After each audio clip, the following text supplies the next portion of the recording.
तुमच्याही सोबत असं होतंय का? गुरुचरित्र पारायण काळामध्ये तुम्हाला देखील हा त्रास होतोय का?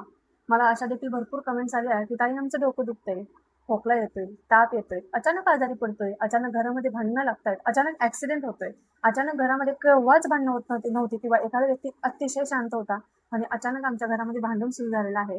आणि हे पारायणामुळेच होतंय का? मी पारायण करते म्हणून होतंय का? महाराजांची सेवा करते म्हणून होतंय का? हा त्रास आम्हाला का होतोय? आणि आम्ही गुरुचरित्राचं पारायण करायचं बंद करू का? असे भयंकर वेगवेगळ्या प्रकारचे प्रश्न सगळ्या सेवेकऱ्यांच्या मनामध्ये पडतात आणि अशा कमेंट्स देखील आपल्याला येतात.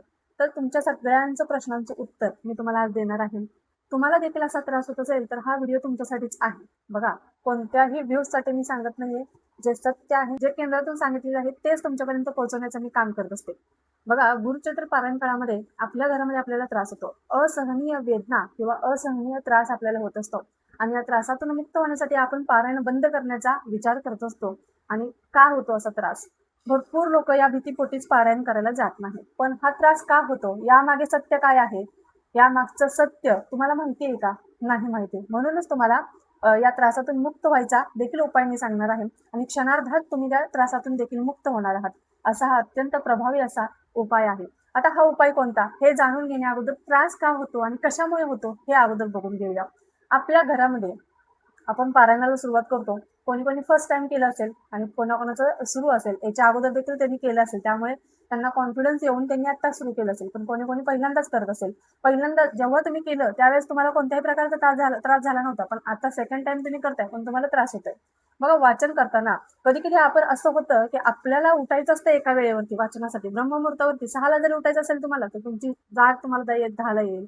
म्हणजे कुठेतरी आपल्या घरामध्ये वाईट शक्तींचा प्रभाव जास्त करून असतो. आणि दुसरं कारण म्हणजे महाराज देखील आपली परीक्षा घेऊ शकतात आणि घेतात देखील. नाही तर आपल्या घरामध्ये वाईट शक्ती देखील असतात. आपल्या ज्या ग्रंथामध्ये जो मूळ ग्रंथ आहे, पवित्र ग्रंथ आहे, या ग्रंथाचं पारायण आपल्या हातातून घडतंय हे आपलं नशीबच आहे. आपण ज्यावेळेस हे पारायण करत असतो त्यामध्ये ज्या वेदाक्षरांचा किंवा ज्या श्लोकांचा उच्चार आलेला असतो. आता जो महिला गुरुचरित्र ग्रंथ वाचतात त्याच्यामध्ये वेदाक्षरी नाही, त्याच्यामध्ये श्लोक आहेत. त्या श्लोकांचा ज्यावेळेस उच्चार येत असतो त्यावेळेस आपण ज्यावेळेस उच्चार करतो त्यावेळेस घरामध्ये जी शक्ती थाट मांडून बसलेली आहे तिला ते शब्द ऐकवत नाहीत. तिला त्यामुळे त्रास होत असतो. त्यामुळे ती आपल्याला त्रास देण्याचा प्रयत्न करत असते.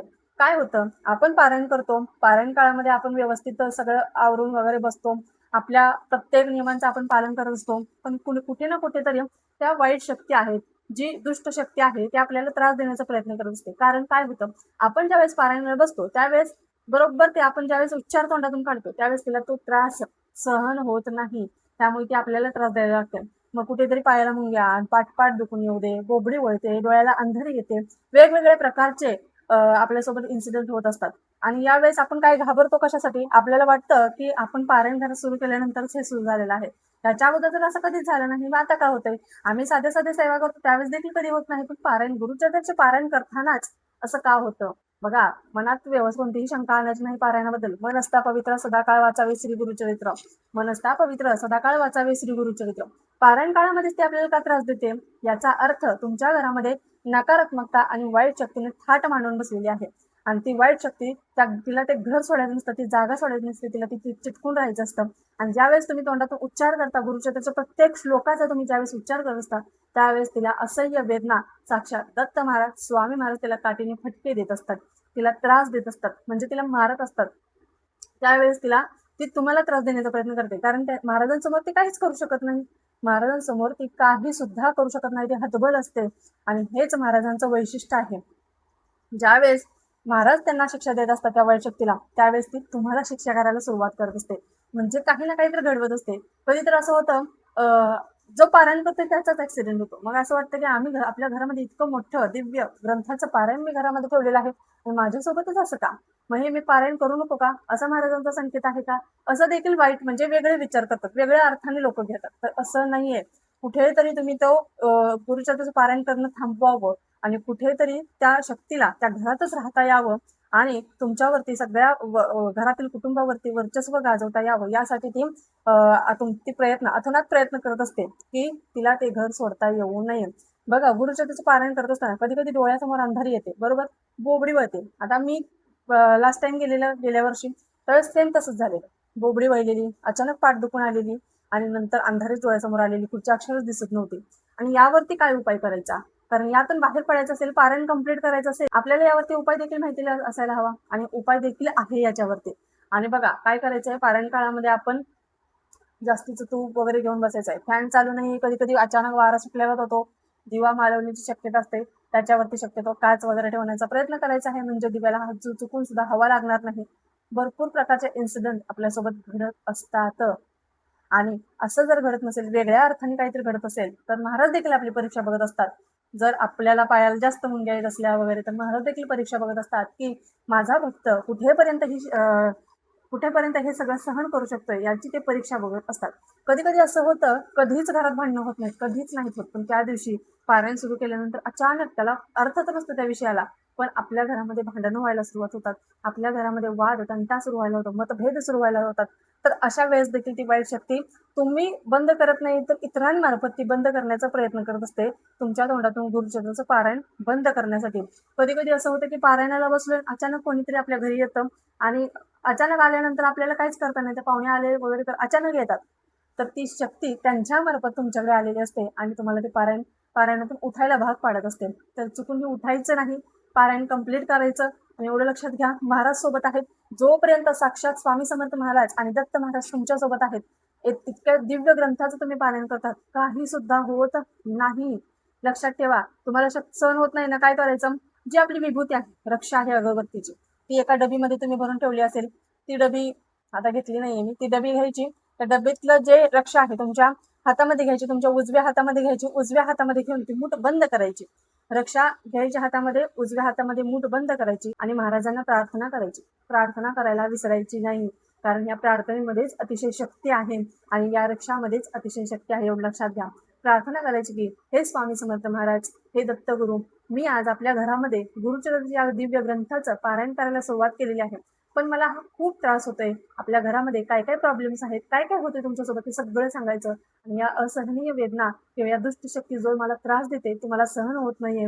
आणि तुमचं आडनाव बोलायचं, आता उदाहरणार्थ माझं गायकवाड आहे, माझ्या संपूर्ण गायकवाड कुटुंबाचं रक्षण करा, आमच्या संपूर्ण कुटुंबावरती एक सुरक्षा कवच किंवा त्याचं वलय तयार करा आणि हे पारायण निर्विघ्नपणे पार पडावे, अशी मी तुम्हाला प्रार्थना करते. आणि हे पारायण मी करणारी कोणी नाही, तुम्हीच माझ्याकडून करून घेणारे आहात, करता करविता सगळे तुम्हीच आहात महाराज. त्यामुळे या पारायणामध्ये कोणत्याही प्रकारची अडचण येऊ नये किंवा कोणत्याही प्रकारचं विघ्न येऊ नये, यासाठी महाराज मी तुमच्याकडे प्रार्थना करते आणि या त्रासातून मला मुक्त करा आणि या दुष्ट शक्तीचा नायनाट करा, असं महाराजांना विनंती प्रार्थना करायची. आणि नंतर ती मूठ उघडायची आहे. मूठ उघडल्यानंतर त्याच्यातली विभूती घ्यायची, कपाळाला थोडी लावायची, गळ्याला थोडी लावायची आपल्या. आणि राहिलेली जी विभूती आहे, टॉयलेट बाथरूम सोडून तुमच्या घरातील प्रत्येक कोपऱ्यामध्ये तुम्हाला त्याची फुंकर मारायची आहे, सगळ्या कोपऱ्यामध्ये फुंकर मारायचे आहे. असं केल्यामुळे त्या शक्तीला बाहेर पळावंच लागतं, कारण अशा शक्ती महाराजांच्या वाऱ्याला देखील उभा राहत नाहीत. महाराजांच्या वाऱ्याला देखील अशा शक्ती अशा वेळेस उभा राहत नाहीत, कारण साक्षात आपण प्रार्थना केलेली असते, त्या शक्तीमध्ये महाराजांची शक्ती आपल्यासोबत ती ऊर्जा असते, पण ती ऊर्जा अजून प्रकारे प्रभावित होते, त्यामुळे ती शक्ती त्या महाराजांच्या वाऱ्याला देखील उभा राहत नाही. आणि हेच महाराजांचं वैशिष्ट्य आहे, एवढं लक्षात घ्यायचं.